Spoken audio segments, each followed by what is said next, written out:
नमस्कार, बहुत स्वागत है आपका। मैं हूं आपके साथ ऋतु ज्ञानवारी। सबसे पहले बुलेटिन में बात करेंगे कांकेर की। कांग्रेस पदाधिकारियों की अहम बैठक जारी है और भानु प्रतापपुर उपचुनाव को लेकर यह अहम बैठक है। कांकेर के एक होटल में यह बैठक आयोजित की गई है। बैठक में सीएम भूपेश बघेल और पीसीसी अध्यक्ष मौजूद हैं। बैठक में पीसीसी अध्यक्ष मोहन मरकाम का बयान सामने आया कि नई रणनीति के साथ उपचुनाव लड़ना है। उपचुनाव में बहुत बड़ी चुनौती है, इसीलिए सबको सेक्टर बांट दिया गया है। सभी मंत्री और विधायक उपचुनाव में लग जाएं। कल ही सभी भानु प्रतापपुर के लिए रवाना हो जाएं। एक एक बूथ पर फोकस करना है। बैठक में सीएम भूपेश बघेल का भी बयान आया। जिनकी ड्यूटी उपचुनाव में लगी है वो पहुंचे भानु प्रतापपुर। आदिवासी आरक्षण जैसे संवेदनशील मसले पर सोच समझकर बयान दें। हर समाज के लोग मिलकर आदिवासी आरक्षण को लेकर बीजेपी जो गलतफहमियां फैला रखी है उससे दूर करें, जिससे लोगों तक सही बात पहुंच सके।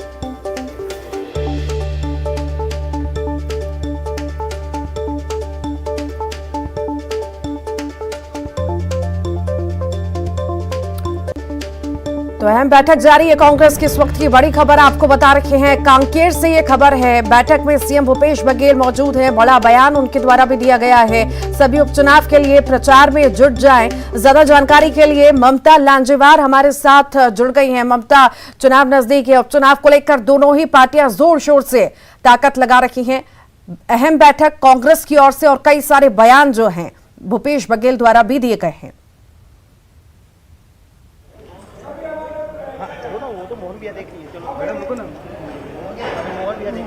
ममता, सुन पा रही हैं आप? लाइव चल। ममता, आपको मेरी आवाज मिल पा रही है? ममता, अहम बैठक हो रही है कांग्रेस की। कितनी खास ये बैठक है? कई सारे बयान भूपेश बघेल द्वारा भी दिए गए हैं। क्या क्या बातें हैं और कितनी खास ये बैठक है?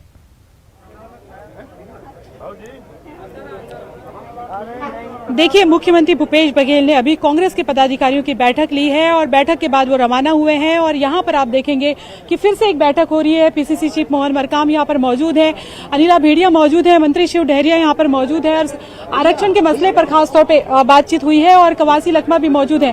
मंत्री शिव डहरिया से हम बातचीत करते हैं कि उपचुनाव को लेकर खासतौर पर स्ट्रेटेजी पे बात हुई है, उनसे बात करते हैं। सर, मुख्यमंत्री ने अभी बैठक ली है और कई अगर हम बात करें तो टिप्स भी दी और ये भी कहा है कि संवेदनशील मसला है आरक्षण का, तो ऐसे में कोई भी बयानबाजी जो है सोच समझ कर दें। निश्चित रूप से आज आदिवासियों को, अनुसूचित जातियों को, पिछड़े वर्गों को संविधान में आरक्षण देने की कोई व्यवस्था की है तो कांग्रेस पार्टी ने किया है। भारतीय जनता पार्टी के पास कोई न मुद्दा है, न कोई विजन है, न कोई यहाँ के लोगों की भलाई का कोई काम वो करना चाहते हैं, इसलिए वो अनावश्यक रूप से इस तरह की बातें करते रहते हैं। और हमारे आदिवासी समाज के अधिकांश लोग कांग्रेस के साथ हैं और पिछड़े वर्ग के लोग और अनुसूचित जाति के लोग सब कांग्रेस के साथ हैं। और माननीय मुख्यमंत्री जी ने और हमारे प्रदेश अध्यक्ष जी ने जो निर्देश दिया उसके अनुरूप इस चुनाव में भी हम सभी उपचुनाव जीते। इस उपचुनाव में भी भारी बहुमत से हम जीतेंगे। सर, स्ट्रेटेजी पे बात हो रही थी कि हर बूथ पे जो है आपको सक्रिय होना है। ये कहा गया कि ठंड का समय है, लेकिन कल ही सारा बोरिया बिस्तर लेकर के जिनको जिनको जो सेक्टर दिया गया है वहां पर तैनात हो जाना है। निश्चित रूप से ड्यूटी लगाई जाएगी। ये तो हमारे प्रदेश कांग्रेस कमेटी के अध्यक्ष जी और हमारे स्थानीय जो जिला अध्यक्ष हैं, ब्लॉक अध्यक्ष हैं और हमारे पार्टी के पदाधिकारीगण हैं, किसकी कहाँ ड्यूटी लगाना है वो तय करेंगे। और उसके अनुरूप पार्टी के हर कार्यकर्ता तैयार है और पार्टी जो निर्देश देगी उसके अनुरूप सब काम करेंगे। कहीं ना कहीं जब उपचुनाव होते हैं सर, तो किसी भी पार्टी के साथ भी एक तरह से कहें कि दाव पर लगी होती है। खैरागढ़ उपचुनाव में देखा हमने और उसको सेमीफाइनल का नाम भी दिया गया था। अचानक से अब जो है जिस भी कारण से हो, लेकिन उपचुनाव भानु प्रतापपुर के अब करने पड़ रहे हैं। इसको किस तरह से माने, क्योंकि आने वाले समय में के जो विधानसभा चुनाव है उसका समय काफी करीब है और बीजेपी का कहना है कि राज्य सरकार का जो फेलियर है उसको लेकर जाएंगे, दबाव है। देखिए, राज्य सरकार की आप देख लीजिए, भारतीय जनता पार्टी के 15 साल के कार्यकाल और छत्तीसगढ़ में भूपेश बघेल जी की सरकार के 4 साल के कार्यकाल की आप तुलना कर लीजिए। 15 साल में भारतीय जनता पार्टी ने सिर्फ भ्रष्टाचार, कमीशन खोरी और छत्तीसगढ़ की जनता को लूटने के अलावा उनके पास कोई काम नहीं था। आज छत्तीसगढ़ की जनता भाई भूपेश बघेल जी के नेतृत्व में हमारे किसान लोग, हमारे अनुसूचित जाति, जनजाति, पिछड़े वर्ग के लोग, महिलाओं को, युवाओं को जो अवसर मिल रहा है, रोजगार के अवसर से लेके हर क्षेत्र में उनको काम का अवसर जो मिल रहा है, निश्चित रूप से एक बड़ी उपलब्धि छत्तीसगढ़ के लिए है। और 15 साल में जो काम उन लोगों ने नहीं किया वो हम लोगों ने 4 साल में करके दिखाया है। चाहे राजीव गांधी किसान न्याय योजना हो, भूमिहीन मजदूर न्याय योजना हो, या हमारी सरकार की बहुत सारी ऐसी लगातार योजनाएं ममता, आप हैं। बने रहिएगा, आपके पास लौटूंगी। धनंजय सिंह जी हमारे साथ जुड़ गए हैं कांग्रेस से। धनंजय जी, बहुत बहुत स्वागत है आपका न्यूज 18 में। जोर शोर से तैयारियां कांग्रेस की ओर से की जा रही हैं उपचुनाव को लेकर के। आखिर ये जो जिम्मेदारियां दी गई हैं, हर कार्यकर्ता को एक एक बूथ पर फोकस करना है, कितनी बड़ी जिम्मेदारी, कितनी बड़ी चुनौती रहेगी सभी के लिए? देखिए, निश्चित तौर पर कांग्रेस पार्टी कोई भी चुनाव जीतने के लिए लड़ती है और इसलिए पूरे प्रदेश के कार्यकर्ताओं को, वरिष्ठ नेताओं को, विधायकगणों को भानु प्रताप उपचुनाव की जिम्मेदारी दी गई है, एक एक बूथ की जिम्मेदारी दी गई है।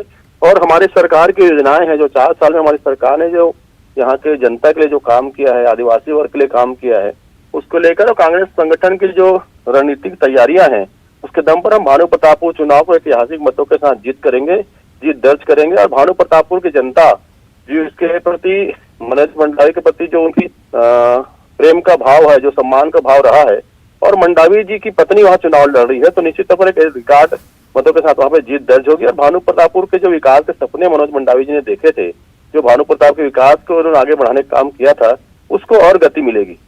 जी जी, जवाब ले लेते हैं बीजेपी की आखिर कितनी तैयारियां हैं। लक्ष्मी जी हमारे साथ जुड़ गई हैं, लक्ष्मी वर्मा जी। लक्ष्मी जी, बहुत स्वागत है आपका न्यूज 18 में। तैयारियां जोर शोर से चल रही हैं उपचुनाव को लेकर के। कांग्रेस तो पूरी तरह तैयार है, आखिर बीजेपी की कितनी तैयारियां हैं, कैसी बैठकें, किन किन मुद्दों पर रणनीति? भारतीय जनता पार्टी भी पूरी तरह से चुनाव मैदान में चुनाव जीतने के लिए तैयार है। हमारे प्रत्याशी जो है ब्रह्माजन नेताम जी, वो आदिवासी वर्ग के लिए लगातार सामाजिक रूप से और पूर्व में विधायक भी रह चुके हैं और उनकी पूरी आम जन में वहाँ पे कार्य है। और छत्तीसगढ़ में देखिए, छत्तीसगढ़ की सरकार, कांग्रेस की सरकार, जिन्होंने जनता से वादे तो किए और खासकर अनुसूचित जनजाति वर्ग से जिस तरह से बीजेपी ने 32% आरक्षण उनको दिया था, और वो औंधे मुंह देखिए आज उनके आरक्षण की क्या स्थिति है। निश्चित रूप से आदिवासी वर्ग की जो जनता है वो जाग चुकी है और भूपेश बघेल के वो बहलावे फुसलावे और उनके झूठे वादे को वो जान चुकी है, इसलिए उनकी बातों पे आने वाली नहीं है। इस बार भारतीय जनता पार्टी की एक एक कार्यकर्ता बूथ लेवल पर तैयार है। हमारे बूथ में युवा वर्ग, महिला वर्ग और अन्य जो हमारे पार्टी के कार्यकर्ता हैं, समाज के सारे लोग हैं, वो भारतीय जनता पार्टी के प्रति समर्पित होकर काम कर रहे हैं। आने वाला समय में ये सेमीफाइनल के रूप में हम भारतीय जनता पार्टी के लोग निश्चित रूप से इस चुनाव को जीतेंगे। और जो कांग्रेस की सरकार है, झूठी लबरी सरकार जो पूरे छत्तीसगढ़ की जनता को ठग रही है, उसको जो भानु प्रतापपुर की जनता है वो उनको बताएगी, सबक सिखाएगी। बहुत बहुत शुक्रिया लक्ष्मी जी, आप हमारे साथ जुड़ी। धनंजय जी, आपका बहुत बहुत शुक्रिया। लगातार ममता जुड़ी हुई थी, ममता आपका भी बहुत बहुत शुक्रिया। एक और बड़ी खबर की बात करते हैं। भानु प्रतापपुर उपचुनाव के लिए पर्चा भरा गया है। कांग्रेस उम्मीदवार सावित्री मंडावी ने नामांकन पत्र भरा और नामांकन रैली में सीएम भूपेश बघेल शामिल हुए। शक्ति प्रदर्शन के साथ ही सावित्री मंडावी का नामांकन भरा गया है।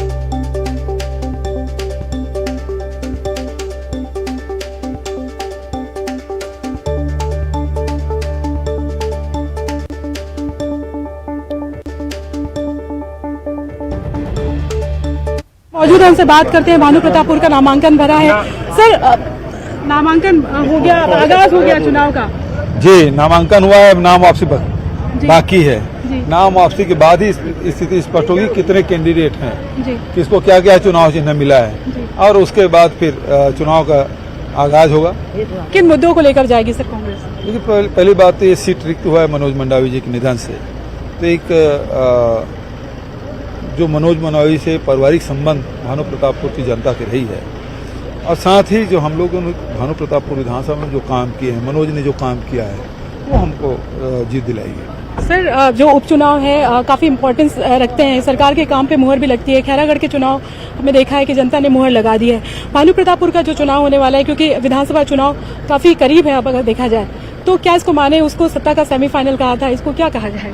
देखिए, खैरागढ़ को सेमीफाइनल कहा गया था, लेकिन फिर से चुनाव आ गया है, तो इसे किसी सेमीफाइनल नहीं मानना चाहिए। सभी चुनाव चुनौतीपूर्ण रहता है, और हम इस चुनाव को भी गंभीरता से इस चुनाव लड़ेंगे। सर, सर्व आदिवासी समाज कह रहा है कि हर गांव में कैंडिडेट उतारेंगे चुनाव, और जब इस तरह की चीजें होती हैं तो फिर वोट भी करते हैं, फिर ये किसके फेवर? पहली बात तो ये है कि आज कितने नामांकन आखिरी समय तक भरे जाते हैं वो देखना है, और उसके बाद स्कूटनी में कितने नाम रह जाते हैं, फिर नाम वापसी में कितने रह जाते हैं, तब इस पर आपने बड़ी सौगात दी थी उपचुनाव के समय, इस बार क्या? यहाँ मनोज मंडावी जी के जो कार्य हैं वो हमारा आधार रहेगा।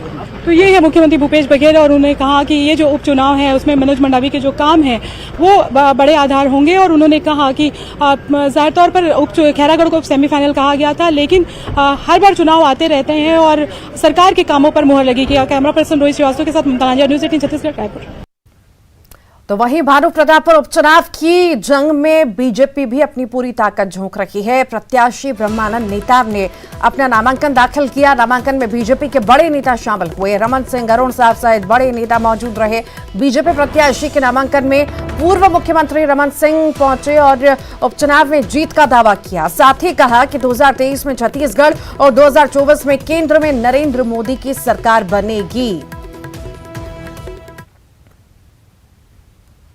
झंडा फहराएंगे और 2023 में और 2024 में, 23 में छत्तीसगढ़ में और 24 में दिल्ली में नरेंद्र मोदी तीसरी बार प्रधानमंत्री बनने जा रहे हैं, ये तय हो चुका है। कांकेर से बड़ी खबर की बात करते हैं। सर्व आदिवासी समाज के नेता ने नामांकन दाखिल किया है। भानु प्रतापपुर उपचुनाव के लिए जीवन ठाकुर ने नामांकन दाखिल किया है। समाज के और लोग भी नामांकन दाखिल करेंगे। आदिवासी समाज के 48 लोगों ने नामांकन खरीदा है। नामांकन के बाद जीवन ठाकुर ने बयान दिया, समाज चुनावी मैदान में कूद चुका है। ये बयान जीवन ठाकुर की ओर से सामने आया।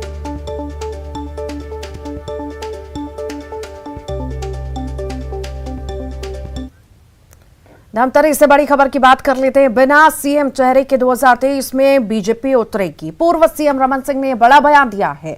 2023 के लिए बीजेपी में कोई चेहरा नहीं है। चुनाव के बाद पार्टी तय करेगी आखिर मुख्यमंत्री कौन होगा। मुख्यमंत्री का चयन पार्टी और विधायक दल तय करेंगे। पार्टी 2023 का चुनाव मोदी के नाम पर लड़ेगी। बीजेपी में अगर कोई सोच रहा है कि मैं मुख्यमंत्री बनूंगा, उसकी चिंता कर रहा तो वो गलत है।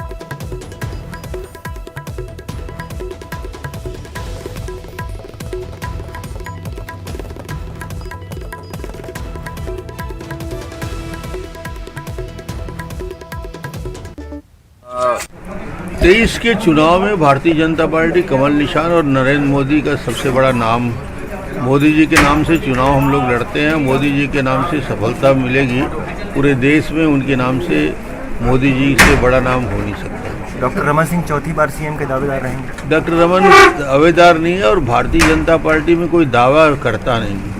भारतीय जनता पार्टी में कोई मुख्यमंत्री का चेहरा अलग से घोषित होता नहीं। संभावित चेहरे रहेंगे। चुनाव जब हो जाएगा, चुनाव के बाद विधायक दल की बैठक होगी और 5 मिनट में आने वाला मुख्यमंत्री का चयन हो जाएगा। इसलिए इसकी चिंता किसी को करना भी नहीं चाहिए। यदि चिंता कर रहा है वो गलत कर रहा है कि मैं मुख्यमंत्री बनूंगा। ऋचा जोगी का जाति मामला एक बार फिर से तूल पकड़ने लगा है। मुंगेली सिटी कोतवाली में ऋचा रूपाली साधु के नाम से एफआईआर दर्ज की गई है। पूरा मामला ऋचा जोगी के जाति मामले का है, जहां जिले के पेंड्रीडी गांव से ऋचा रूपाली साधु के नाम से अनुसूचित जनजाति का प्रमाण पत्र जारी हुआ था, जिस पर संतराम नेताम ने आपत्ति दर्ज कराई थी और राज्य स्तरीय समिति के जांच में सभी दस्तावेज संदिग्ध और फर्जी पाए गए थे, जिस पर आदिवासी विभाग के सहायक आयुक्त LR कुर्रे ने एफआईआर दर्ज कराई, जिसके बाद से सियासी हलचल तेज हो गई है।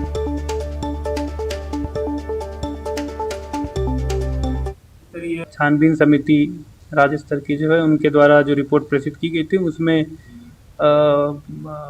उनका जो जाति प्रमाण पत्र है उसको निरस्त किया गया था और साथ ही जो अधिनियम है सामाजिक परिस्थिति अधिनियम उसके सुसंगत प्रावधानों के तहत कार्रवाई के भी निर्देश प्रसारित किए गए थे।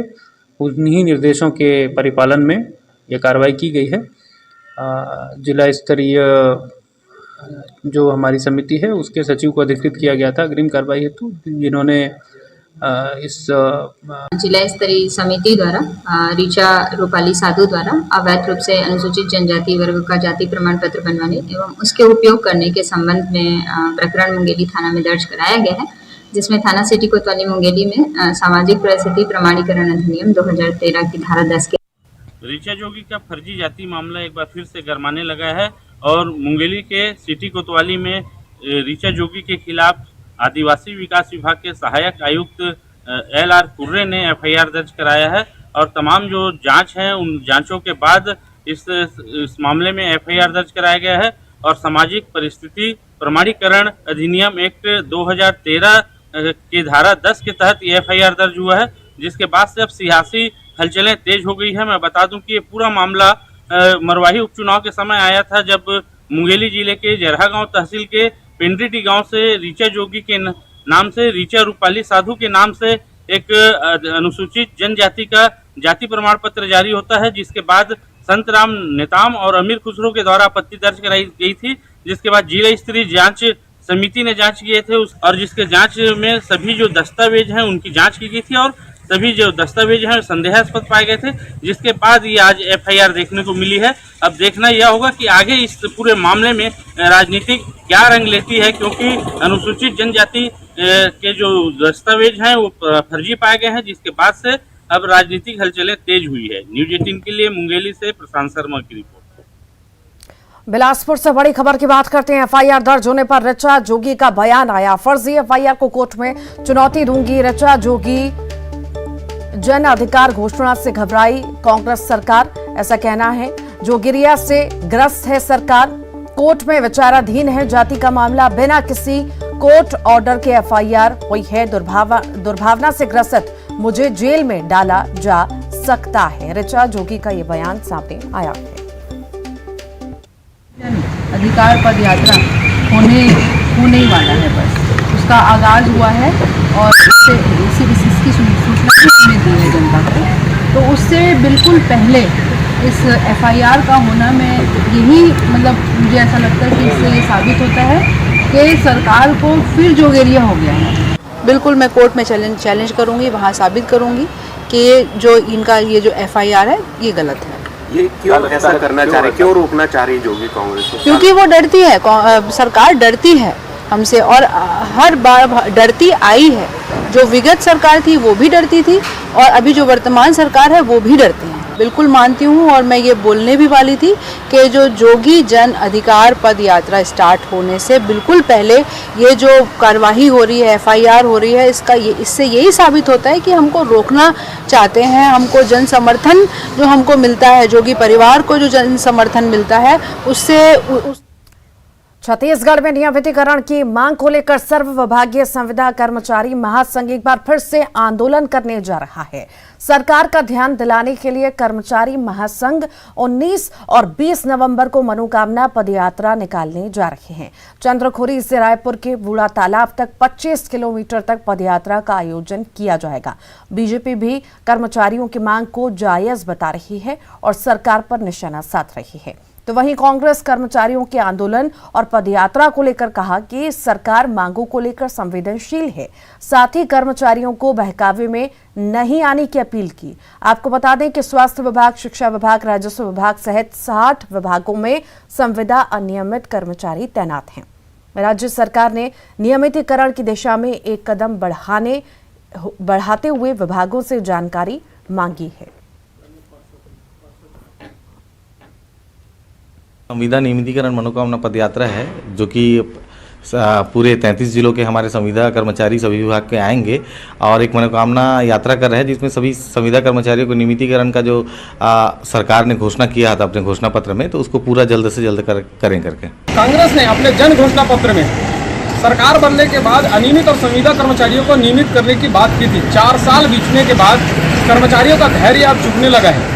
सामान्य प्रशासन विभाग ने विभिन्न विभागों से संविदा और अनियमित कर्मचारियों की सूची मंगाई है, ऐसा ये कहते हैं, लेकिन उन्होंने मात्र 40,000 कर्मचारियों की सूची मंगाई है, जबकि छत्तीसगढ़ में 2,34,000 संविदा और अनियमित कर्मचारी हैं। ये सरकार सिर्फ और सिर्फ धोखा देती है, छलावा करती है।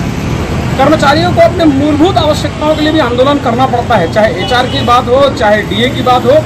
ये सरकार ने थोड़े से HR और DA की घोषणा की, वो भी देय तिथि से नहीं। संविदा कर्मियों को नियमित करने के लिए मुख्यमंत्री भूपेश बघेल जी की सरकार ने सभी विभागों को पत्र लिखकर जानकारी मांगी है और निश्चित तौर पर हमारी सरकार नियमितीकरण के लिए आगे बढ़ रही है।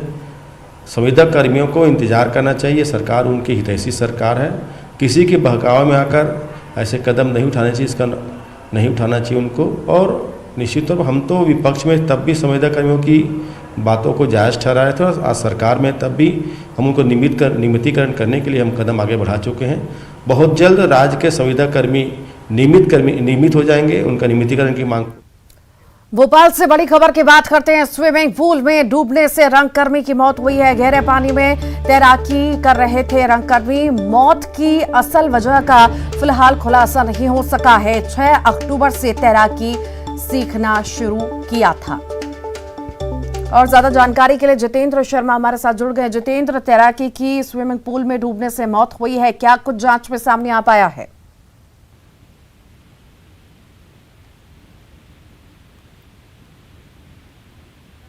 जितेंद्र, आपको आवाज मिल पा रही है? शायद हमारी आवाज उन तक नहीं पहुंच पा रही है। तस्वीरें आपको दिखा रहे हैं। गहरे पानी में तैराकी रंगकर्मी कर रहे थे और डूबने से मौत हुई है। फिलहाल कारणों का पता नहीं चल सका है कि आखिर किन्हीं कारणों से हुई है। 6 अक्टूबर से तैराकी सीखना शुरू किया था और अब स्विमिंग पूल में डूबने से रंगकर्मी की मौत हो चुकी है।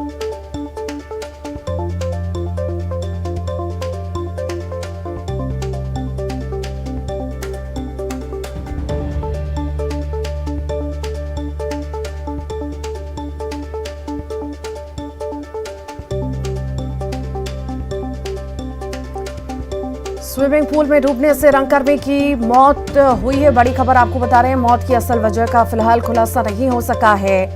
ये बड़ी खबर इस वक्त आपको बता रहे हैं। स्विमिंग पूल में डूबने से रंगकर्मी की मौत की खबर है। गहरे पानी में तैराकी कर रहे थे रंगकर्मी और फिलहाल मौत की असल वजह का पता नहीं चल सका है। ज्यादा जानकारी के लिए जितेंद्र शर्मा हमारे साथ जुड़ गए। जितेंद्र, रंगकर्मी की मौत हुई है स्विमिंग पूल में डूबने से, क्या ज्यादा जानकारी?